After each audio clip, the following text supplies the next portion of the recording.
कौन हो पुत्र? हे जादुई गुफा, मैं साधु महाराज के कहने पर पुनर्जीवित बूटी लेने यहाँ पर आया हूँ। पर गिद्धराज सारी कहानी उस जादुई गुफा को बताता है।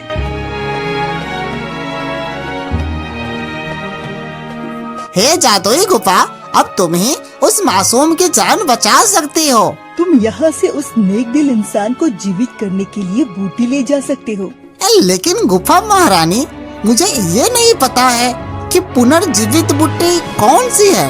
अब आप ही बताओ कि मैं कौन सी बूटी ले जाऊं? बेटा, जिस बूटी से पीले रंग का प्रकाश निकल रहा है वो वही पुनर्जीवन बूटी है। इतना सुनते ही वो गिद्धराज गुफा के अंदर चला जाता है। अरे बाप रे, यहाँ पर तो कितनी सारी बूटियाँ हैं। पता नहीं पीले रंग की बूटी मुझे कहाँ पर मिल पाएगी। अरे अरे हाँ, वो रही पीले रंग की बूटी। चलो जल्दी से उस बूटी को उठा लेता हूँ। बाबा, आपकी बताई हुई जीवन बूटी ले आया। साधु महाराज तुरंत ही उस बूटी से रस निकालते हैं और उस बूटी का रस गोपाल की हड्डियों पर डालते हैं। अरे, मैं जीवित कैसे हो गया? मुझे तो उस खूंखार सियार ने खा लिया था। साधु सारी कहानी गोपाल को बताते हैं। ये सुनकर गोपाल उस गिद्ध को अपने सीने से लगाता है। हे महात्मा, तुम पंछी होकर भी मेरी इतनी सहायता की। मैं तुम्हारा एहसान अपने जीते जी कभी नहीं चुका सकता। आज से तुम मेरे सबसे अच्छे मित्र हो। हे पुत्र, अब तुम्हारा भी कर्तव्य बनता है कि तुम भी इस जंगल के सभी जीवों की सहायता करो। उस दुष्ट खूंखार सियार को मार दो। लेकिन साधु महाराज, मैं इस दुष्ट खूंखार सियार को कैसे मार सकता हूँ? इसका कोई उपाय बताइए बाबा। बेटा, ये लो काले पानी का लोटा। तुम किसी भी प्रकार से उस दुष्ट सियार के माथे पर इस लोटे का पानी गिराना, तभी वो सियार अग्नि की दाह में जलकर मर जाएगा। ठीक है साधु बाबा, अब मैं चलता हूँ। फिर वो दोनों वहाँ से गुफा की तरफ निकल पड़ते हैं। कुछ देर में गुफा के पास पहुँच जाते हैं। मित्र, तुम यही ठहरो, पहले मैं गुफा के अंदर जाता हूँ। यदि वो दुष्ट सियार सोया हुआ है तो मैं तुरंत आकर तुम्हें बताता हूँ। ठीक है मित्र, लेकिन तुम अपना ख्याल रखना। जब वो गिद्ध गुफा के अंदर जाकर देखता है तो वो खूंखार सियार अपनी नींद पूरी कर रहा था। मित्र, जल्दी से लोटा लेकर गुफा के अंदर चले जाओ। वो खूंखार सियार अपनी नींद पूरी कर रहा है। फिर गोपाल काले पानी का लोटा गुफा के अंदर ले जाता है और उस खूंखार सियार के माथे पर काला पानी गिरा देता है। पानी गिरते ही उस खूंखार सियार के शरीर में आग लग जाती है और देखते ही देखते वो खूंखार सियार अग्नि में जलकर राख हो जाता है। शाम का वक्त था। सभी के घरों में खाना पीना हो रहा था। वहीं एक घर में दो छोटे भाई बहन दरवाजे पर चांद के उजाले में खेल रहे थे। तभी उस बहन का भाई घर के अंदर कोई सामान लेने के लिए चला जाता है। उसी समय एक भूखी खूंखार लोमड़ी जंगल से घर तक आ जाती है।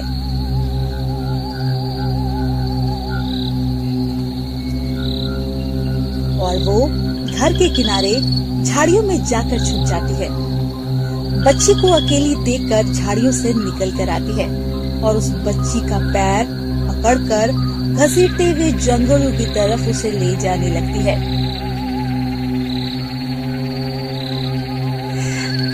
भैया मुझे बचाओ, मुझे बचाओ भैया, मुझे बचाओ। अरे ये तो चिंकी की आवाज है। क्या हुआ चिंकी को? मिंटू दरवाजे पर आकर देखता है कि एक लोमड़ी चिंकी को पकड़कर घसीटते हुए जंगलों की तरफ ले जा रही है। ये देखकर मिंटू बिना डरे लोमड़ी के पीछे दौड़ने लगा। चिंकी तुझे कुछ नहीं होगा, मैं आ गया, अब तुझे कुछ नहीं होगा। उसके बाद मिंटू एक पत्थर उठाकर उस लोमड़ी को मारता है पत्थर की चोट लगते ही वो लोमड़ी चिंकी को छोड़कर जंगलों की तरफ भाग जाती है। फिर मिंटू अपनी बहन को गोद में उठाकर घर लौट आता है। पिताजी, माँ जल्दी घर से बाहर आओ, देखो ये चिंकी को क्या हो गया, अभी इसे डॉक्टर के पास ले चलिए। मिंटू की आवाज सुनकर उसके माँ बाप घर से बाहर आते हैं। फिर चिंकी की ऐसी हालत देखकर उसे तुरंत गांव के अस्पताल में ले जाते हैं। अगले दिन मिंटू के पिता और मिंटू दोनों सुबह सुबह कुल्हाड़ी लेकर जंगल की तरफ लकड़ियां काटने के लिए जाते हैं, क्योंकि नहीं पता था कि जंगल में बहुत सारे जंगली जानवर रहते हैं। बेटा मिंटू, हमें जल्दी से लकड़ी काटकर निकलना है, नहीं तो हम दोनों जंगली जानवर का शिकार बन जाएंगे। हाँ पिताजी, चलो जल्दी से लकड़ी काट कर घर की तरफ निकल चलते हैं। मिंटू और मिंटू के पिताजी दोनों लकड़ी को काट रहे थे, तभी उन्हें जंगली जानवरों की आवाज सुनाई पड़ती है।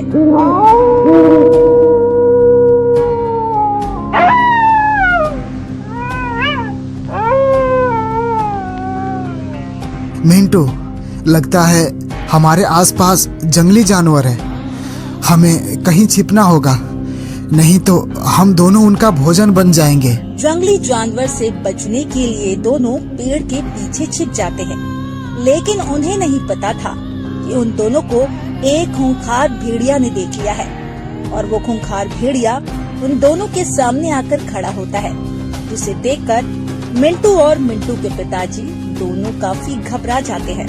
मिंटू, जल्दी भागो, ये खूंखार भेड़िया है, जल्दी भागो। मिंटू और मिंटू के पिताजी दोनों गांव की तरफ भागने लगते हैं और वो खूंखार भेड़िया उनके पीछे भाग रहा था, लेकिन किसी न किसी तरीके से दोनों अपनी जान बचाकर गांव आ जाते हैं। कुछ ही देर में शाम हो जाती है। हर रात की तरह आज की रात भी गांव के सभी लोग गर्मी की वजह से अपने घर के बाहर सो रहे थे, पर उन्हें नहीं पता था कि आज उनके साथ कुछ गलत होने वाला है। गांव के सभी लोग मजे से सो रहे थे, लेकिन तभी वहां खूंखार भेड़िया आ जाता है और एक बच्चे को उठाकर अपने साथ जंगल ले जाता है।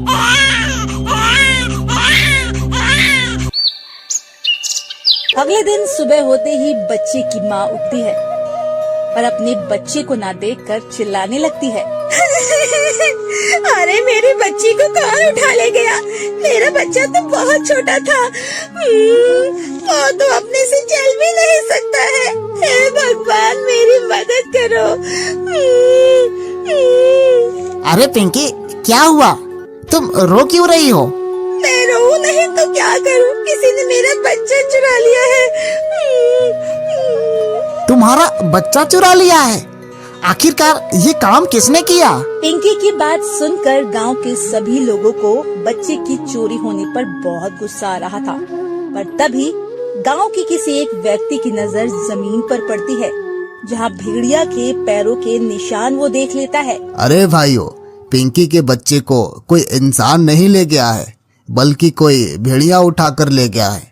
ये देखो, जमीन पर भेड़ियों के पैरों के निशान। उस व्यक्ति की बात सुनकर पिंकी समेत गांव के सभी लोग नीचे देखते हैं, जहां सचमुच भेड़िया के पैरों के निशान होते हैं। हे भगवान, रात में भेड़िया आया था और किसी को पता भी नहीं चला। पिंकी भेड़िया के पैरों के निशान देखकर और जोर जोर से रोने लगती है।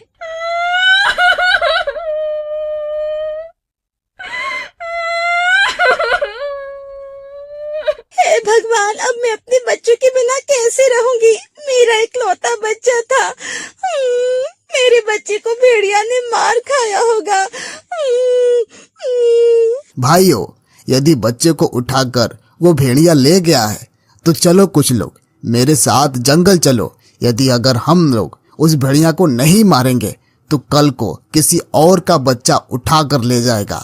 जरूर बच्चा जंगल में ही कहीं होगा। गांव के सभी लोग अर्जुन की बात मानकर हाथ में लाठी को लेकर जंगल की तरफ निकल पड़ते हैं। गांव के सभी लोग जंगल में बच्चे की तलाश करते हैं, जहाँ उन्हें भेड़िया दिखाई देता है। जब गांव के सभी लोग देखते हैं तो वो खूंखार भेड़िया बच्चों को मार कर खा रहा था। वो बेचारा बच्चा मर चुका था। बच्चे को मरा हुआ देखकर गांव के लोग उसे मारने की कोशिश करते हैं, लेकिन भेड़िया उन सभी को काटने की कोशिश करता है, जिससे कि सभी अपनी जान बचाने के लिए गांव की तरफ भागने लगते हैं।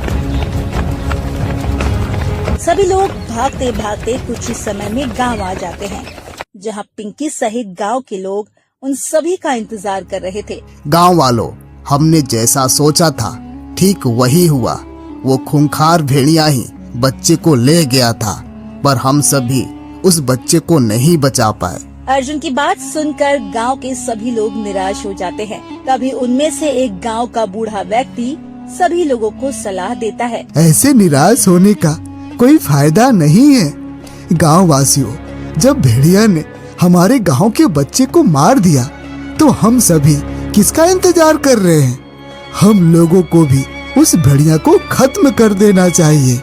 हाँ दादाजी, तुम सही कह रहे हो, लेकिन दादाजी वो भेड़िया बहुत ही चालाक है। उसे हम लोग इतनी आसानी से खत्म नहीं कर सकते। यदि वो भेड़िया खत्म नहीं हुआ तो क्या पता कल वो किसके बच्चे को उठा कर ले जाए। ठीक है दादाजी, यदि हम सभी मिलकर किसी तरह भेड़िया को पिंजरे में कैद कर ले तो उसे खत्म करना हमारे लिए आसान हो जाएगा। सभी आपस में योजना बनाते हैं कि भेड़िया को किसी न किसी तरह से जंगल से गांव ले जाया जाए, जहां पहले से पिंजड़ा पेड़ पर लटका रहेगा। जैसे ही भेड़िया पिंजड़े के पास आएगा, मनोज उस पिंजड़े में पकड़ लेना। सभी लोग योजना बनाकर अपने अपने काम में लग जाते हैं। शाम होते ही कुछ लोग पिंजड़े को पेड़ पर लटकाने लगते हैं और कुछ लोग जंगल की तरफ निकल जाते हैं। दोस्तों, याद है ना, हम लोगों को किसी न किसी तरीके से भेड़िया को पिंजरे के पास लाना है। हाँ अर्जुन, आज वो बचेगा नहीं। हम सभी उसे पकड़ के मार डालेंगे। गांव के कुछ लोग भेड़िया को जंगल में खोजने के लिए निकल जाते हैं। जंगल में पहुंचते ही उस खूंखार भेड़िए को खोजने लगते हैं। तभी उन्हें भेड़िया के चिल्लाने की आवाज सुनाई पड़ती है।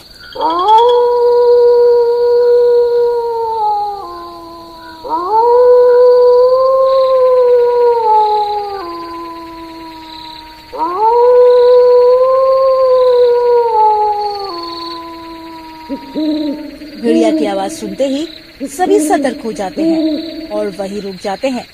तभी अर्जुन कहता है, तुम सभी लोग यहीं रुको, मैं भेड़िया को दौड़ाने के लिए आगे जाता हूँ ताकि वो हमारे बीच आए।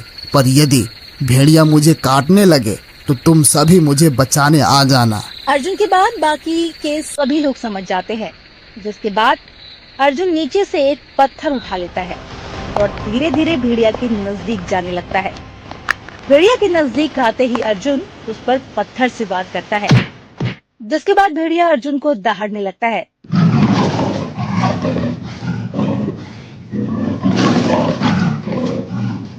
भेड़िया एक ही जगह पर खड़ा था, इसीलिए अर्जुन फिर से नीचे से एक और पत्थर उठा लेता है और भेड़िया की तरफ फेंकता है।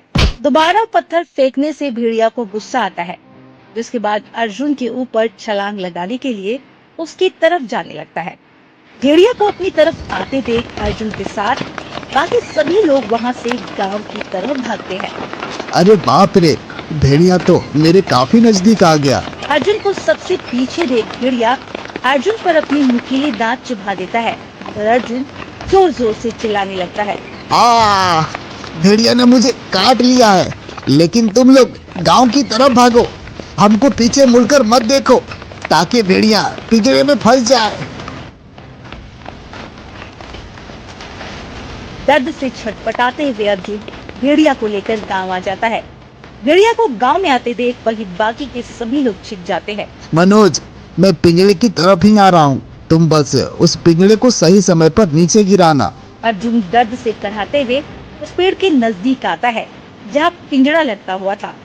अर्जुन के डूबते ही भेड़िया भी रुक जाता है और तभी मनोज पिंजरा को नीचे गिरा देता है। अरे वाह भाइयों, हम लोगों ने आखिरकार भेड़िया को पकड़ ही लिया। भेड़िया को पकड़ते ही छुपे हुए सभी गांव के लोग बाहर आ जाते हैं और पेड़ के पास बहुत सारी भीड़ इकट्ठा हो जाती है।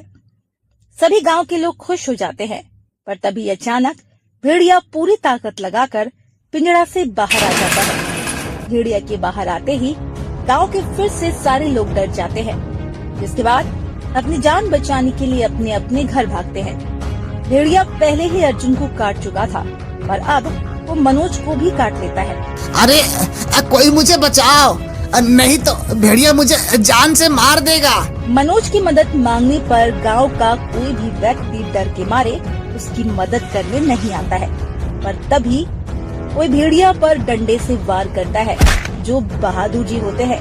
लेकिन भेड़िया फिर से उठकर बहादुर जी की तरफ दौड़ने लगता है। बहादुर फिर से उस पर जोरदार वार करते हैं। अरे अर्जुन, मसाल रेडी हुआ?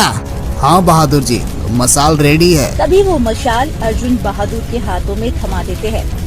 बहादुर के हाथ में मशाल आते ही भेड़िया डर के मारे पीछे हटने लगता है। यही सही मौका है इसे बेहोश करने का। अर्जुन, इंजेक्शन तैयार है? हाँ बहादुर जी, इंजेक्शन तैयार है। तो फिर इंजेक्शन जल्दी लाओ, नहीं तो ये भेड़िया जंगल की तरफ भाग निकलेगा। बहादुर मनोज से बेहोश होने वाला इंजेक्शन ले लेते हैं और उसे भेड़िया के ऊपर फेंक कर इंजेक्शन को लगा देते हैं। भेड़िया के इंजेक्शन लगते ही भेड़िया बेहोश हो जाता है। भेड़िया के बेहोश होते ही सभी गांव के लोग वहां आ जाते हैं और बहादुर अर्जुन दोनों की पूरे गांव के लोग तारीफ करने लगते हैं। तभी बहादुर गांव के लोगों से कहता है, गांव वालों, भेड़िया अभी बेहोश है। अब हम सभी इसे चिड़ियाघर के लोगों को दे देंगे। कुछ समय में भेड़िया को उठाकर चिड़ियाघर के लोग ले जाते हैं। भेड़िया के जाते ही अब गांव के सभी लोग चैन की सांस लेते हैं और रात में सुकून की नींद सोते हैं।